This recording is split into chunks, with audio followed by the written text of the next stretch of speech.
and welcome to another episode of the Female Property Expert Podcast. I'm Emma Morby, and today we're going to dive into a topic that at the heart, I suppose, of building long-term wealth through property investment, and that's the power of compounding. So if you have ever looked into wealth building strategies, you've probably heard of the term compounding. But how does compounding work in property investment? And more importantly, how can you use it to supercharge your portfolio growth over time? So in this episode, I'm going to break down what compounding is, why it's so powerful, and how reinvesting your rental income and profits can lead to exponential portfolio growth. Now, I'll share real life examples, tips on how to make the most of your compounding, and point you to some great UK specific resources that can help you take the next steps. So whether you're kind of a seasoned investor or you're just starting out, stick around because this is one strategy you don't want to miss. So let's get started with the basics. What is compounding? So in simple terms, compounding is when the returns that you generate from investment are reinvested to generate even more returns. It's kind of like a snowball effect. Over time, your investment grows at an accelerating rate. And in property, that's the magic of reinvesting your rental income, profits of sale, or capital appreciation. The best way to think of compounding is that it's about your money working for you continuously. So I suppose, and the longer you leave it to work, the greater the growth potential is. Now, how does this relate to property investing? Because people often can't put the two together. Let's break it down into two key areas for you, okay? First, rental income. If you own a buy-to-let property or anything that generates your rental income, each month you're hopefully receiving that rental income. Rather than taking the income and spending it, you reinvest it, either by saving it for a deposit for your next property or using it to make improvements of your current property, which will obviously increase its value. That reinvested income can then help you grow your portfolio faster. And the other option is capital appreciation. So over time, property values tend to rise. Of course, the property market has its ups and downs, but historically, the trend is upwards. So when your property increases in value, you can access that equity, either by refinancing or selling. And you then reinvest the profits into buying additional properties, and that's where the compound effect really kicks in. Let me walk you through a real life example to show you how compounding works in practical terms in the UK property market. So imagine you purchase your first buy-to-let property in the northwest of England for £120,000.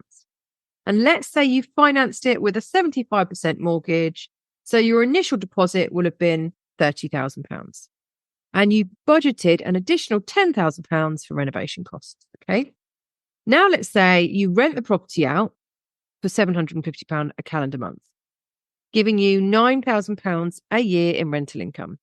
Now, after covering your mortgage payments, insurance, and kind of other expenses, you're left with around £3,000 a year in net profit. This is net rental profit.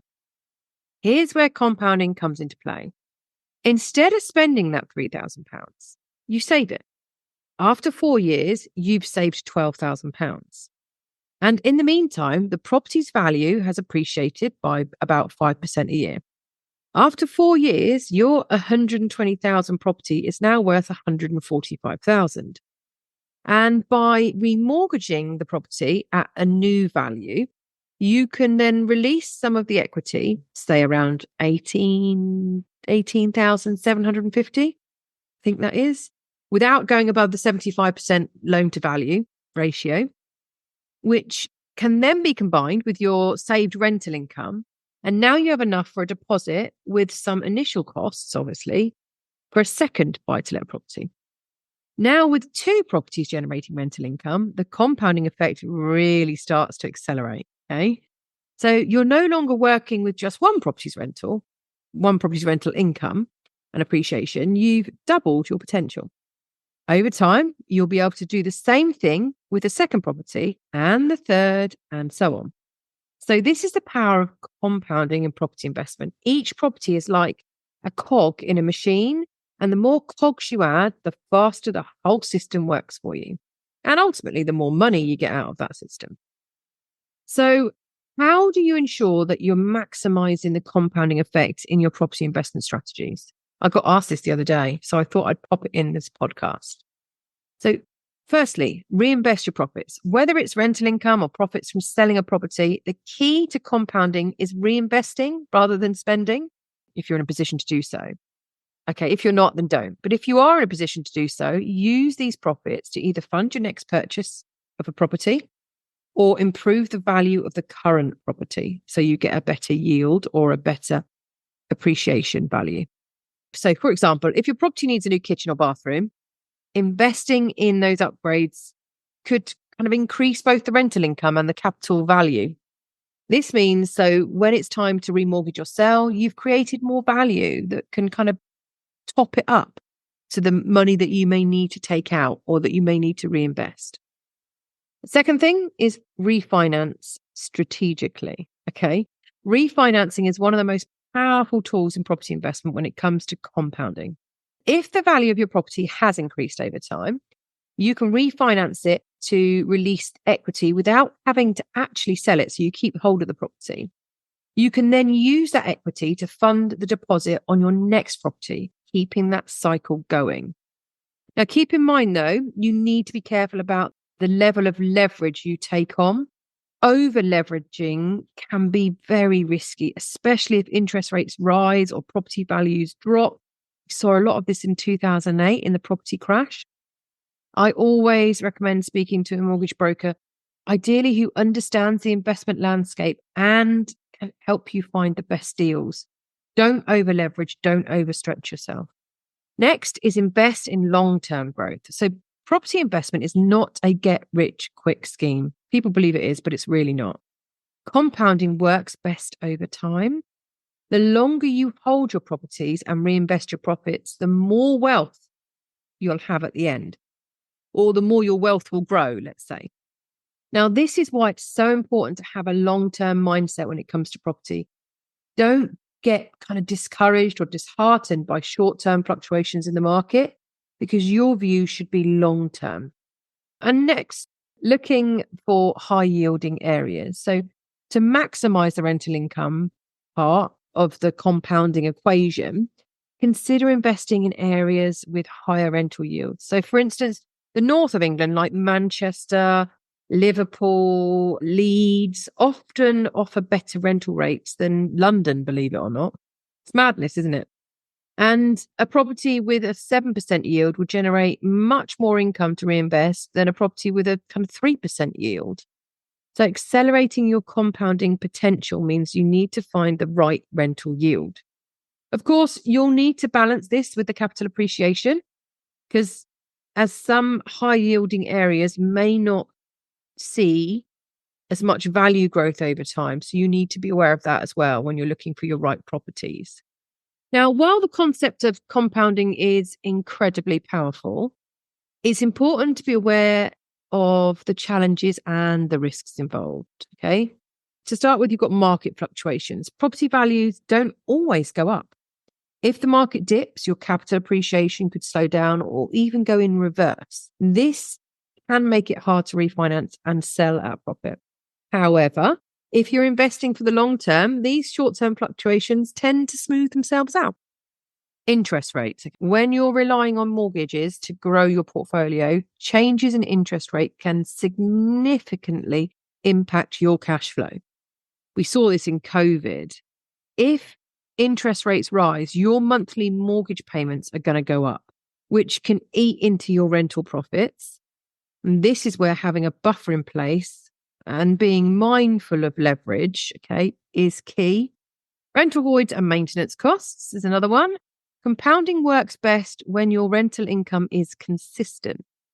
However, you'll inevitably have periods of vacancies in your property or unexpected maintenance costs, and these interruptions can slow down the compounding process.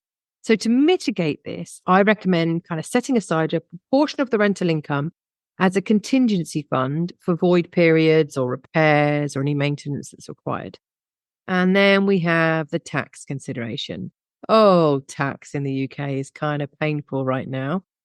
So don't forget that your rental income and profits from selling properties are subject to UK tax. In the UK, you'll need to consider income tax on rental properties or your rental profits, sorry. Capital gains tax when you're selling the property. There's also a 3% stamp duty surcharge for any additional properties that you own other than your own residential property. However, and I make this sound very negative, however, by using tax efficient structures, such as purchasing properties through limited companies, you can manage some of these tax liabilities.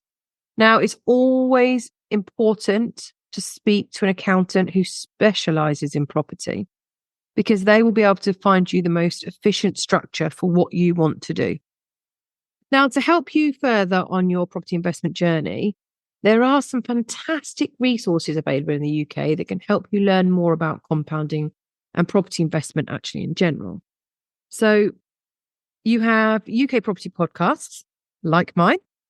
So apart from obviously this podcast, there are others like Property Hub, which regularly discusses strategies including compounding, leveraging, and reinvesting for long-term growth. You have Rightmove and Zoopla. So not only are these sites great for finding properties, but they're also useful for tracking price trends. And you can see how properties in your portfolio area are appreciating. Mortgage brokers. It's always worth building a relationship with a mortgage broker who specializes in buy-to-lets or the property investment strategies you want to do. Now, they can advise on refinancing options and help you access the best deals as you grow your portfolio. Books. Now, I read a lot of books, both property and business and mindfulness books. I have a book out, which is called The Simple Guide to Property Investing. It is available on Amazon and its reviews are pretty good. I tend to get people come through social media, sharing with me about how they found the book. But places like that, Amazon will sell different types of books that you can buy to educate yourself on property, on compounding, interest, and that sort of thing. And you can also go to great kind of networking and educational events. So there are regular meetings across the UK where you can meet other investors, you can learn from experts, or you can find out about strategies like compounding. So literally type into the Google bar what you're looking to learn and any events that are coming up, and it will show you. So there you have it. The power of compounding is one of the most important concepts to understand in property investment. Hopefully, this podcast on this particular episode has given you an insight into compounding and how it works. By reinvesting your profits, strategically refinancing, and having a long-term mindset, you can grow your portfolio exponentially and build significant wealth over time. Remember, compounding doesn't happen overnight. Okay, it's about patience, discipline, and smart decision making, I suppose. But once you get the ball rolling, the results can be extraordinary, especially if you have money behind you. Within 5 years, you could be living a very comfortable life and still doing the compounding effect. Now, if you found this episode helpful, don't forget to subscribe to the Female Property Expert podcast. And if you have any questions or you want me to cover a specific topic in the future, feel free to reach out to me. This will be support@thefemalepropertyexpert.co.uk. Thank you for listening, and until next time, happy investing.